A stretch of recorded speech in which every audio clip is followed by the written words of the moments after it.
بسم اللہ الرحمن الرحیم۔ سحری کی فضیلت کے بارے میں احادیث نبویہ۔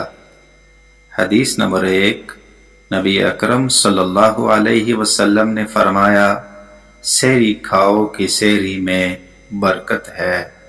صحیح بخاری۔ حدیث نمبر 2، نبی اکرم صلی اللہ علیہ وسلم نے ارشاد فرمایا، ہمارے اور اہل کتاب کے روزوں کے درمیان فرق سحری کھانے کا ہے، یعنی ہم سحری کھاتے ہیں اور اہل کتاب بغیر سحری کے روزہ رکھتے ہیں۔ صحیح مسلم۔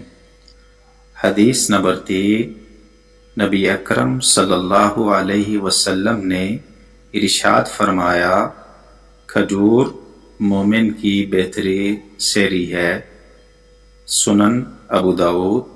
مطلب یہ ہے کہ ضرور نہیں کہ بندہ بہت ساری چیزیں اور بہت ساری ڈشیں تیار کرے اور ان سے سحری کرے، کھجور سے بھی سحری کر لی تو یہ بہترین سحری ہے۔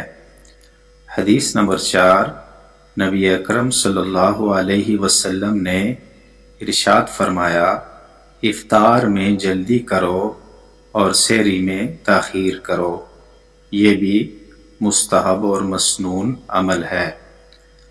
حدیث نمبر 5، نبی اکرم صلی اللہ علیہ وسلم نے ارشاد فرمایا، اللہ تعالی اور اس کے فرشتے سحری کرنے والوں پر رحمت بھیجتے ہیں، یعنی اللہ رحمت بھیجتے ہیں اور فرشتے اللہ سے رحمت کی دعا کرتے ہیں کہ یا اللہ، یہ جو تیرے بندے سحری کر رہے ہیں ان پر تو رحمت بھیج، اور اللہ تعالیٰ بھی رحمت نازل فرماتا ہے۔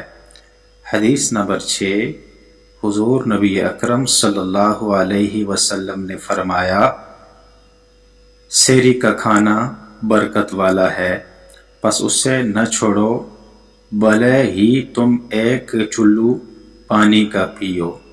مطلب یہ ہے کہ سحری کرنی چاہیے، اگر کسی اور چیز کی طرف دل نہیں کرتا تو کم از کم بندہ سحری کی نیت سے پانی پی لے۔